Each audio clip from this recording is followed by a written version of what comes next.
Salut tout le monde, aujourd'hui je fais le décompte ou le classement, si vous préférez, des albums de Nirvana, du pire au meilleur ou encore du moins bon au meilleur, tout simplement.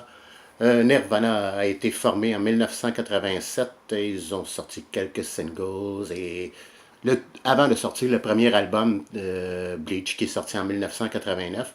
Quand on pense à Nirvana, on pense à grunge, on pense à musique alternative. Et Nirvana a été un des pionniers vraiment au cours des années 1990 pour le mouvement alternatif qui a apporté, qui a amené une multitude d'autres groupes alternatifs dans son sillon, dans son sillonnage.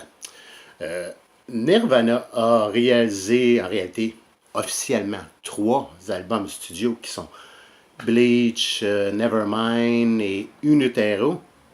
Mais je pense que tout bon collectionneur, tout fan de Nirvana doit se procurer également dans sa collection, au minimum, en plus de ces 3 albums-là, Incesticide, bon, qui est une compilation en réalité, mais sur Incesticide, on retrouve toutes les chansons figurant sur Incesticide ne figurent sur aucun autre album.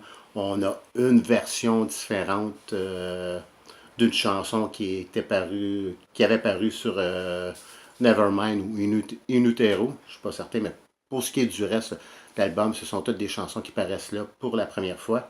Et j'ai inclus aussi l'album Unplugged in New York, où on retrouve à moitié, disons à peu près 50% de chansons déjà parues, mais par contre, ce sont des versions unplug. Et pour ce qui est de l'autre moitié, à peu près, de chansons figurant sur le unplug, bien c'est des chansons qui figurent là pour la première fois. Donc, ce sera un décompte de 5 albums. Donc, on y va sans plus tarder. En 5e position, j'ai choisi, dis-je, Bleach. Bon, c'est quand même pas mal comme album, mais si je le compare à tous les autres, c'est celui que j'aime le moins. Il y a quand même des bonnes chansons comme About a Girl, School of Buzz et Paper Cuts qui sont mes préférés. En 4e position, eh bien, c'est le Unplugged in New York. Unplugged in New York, c'est quand même un bon album.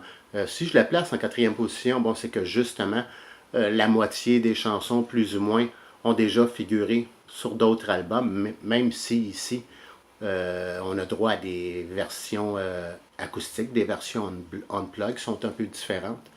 Je pense à la version de Come As You Are, qui est très intéressante, About a Girl, On a Plane, qui sont probablement les 3 chansons que je préfère, version unplugged, qui étaient déjà parues sur d'autres albums auparavant.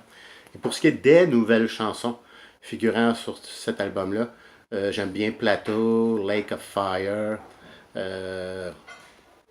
Where Did You Sleep Last Night et Oh Me, qui est vraiment une de mes préférées sur l'album. Et pour ce qui est des versions différentes aussi, on a The Man Who Sold the World, qui est une chanson composée par David Bowie. C'est une bonne version qu'on a ici. Donc, Unplugged in New York en 4e position. 3e position. Pour ce qui est de la 3e et de la 2e position, c'est pratiquement égal. L'ordre pourrait être inversé selon les jours, selon mes sentiments. Mais je crois que je choisirais, si j'avais à choisir, si j'ai à choisir maintenant, je crois que je choisirais Incesticide en 3e position. On a de bonnes chansons comme Slaver, Molly's Lips, Big Long Now, Aneurysm, qui sont probablement mes préférés.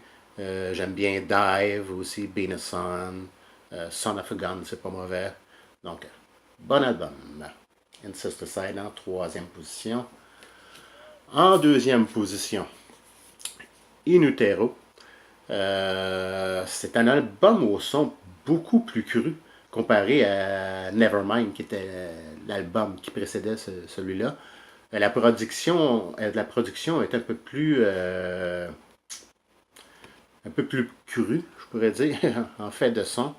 C'est un album aussi qui est plus noir, plus sombre comparativement à Nevermind. Mais il y a quand même de bien bonnes chansons comme Scentless Apprentice, Heart Shaped Box, qui est une des meilleures de l'album. Francis Farmer Will Have a Revenge on Seattle et All Apologies, qui sont mes préférés. J'aime bien Rape Me aussi. Donc, bon album. In Utero en deuxième position. Et finalement, en première position, quel est mon premier choix? Eh bien, c'est un peu comme demander la couleur du cheval blanc de Napoléon. Eh bien, il s'agit de Nevermind. Cet album-là, c'est un grand classique. C'est un des meilleurs albums de tous les temps. Et toutes les chansons sont vraiment accrocheuses. Toutes les paroles sont excellentes. Toutes les mélodies sont excellentes sur cet album-là. Et que ce soit Smells Like Teen Spirit, dis-je, In Bloom, Come As You Are, Breed, Lithium, Drain You, Launch Hack, On a Plane. Il n'y a pas de faiblesse sur cet album-là. C'est vraiment un classique. Et c'est l'album que j'ai choisi en première position, Nevermind. Donc, c'était tout pour mon décompte d'aujourd'hui. Et comme d'habitude, je vous invite à me faire part de votre décompte personnel, ou du moins des albums que vous préférez de Nirvana. Donc sur ce, je vous remercie. Et comme d'habitude, n'hésitez pas à donner un petit coup de pouce si le cœur vous en dit. Et je vous dis à la prochaine.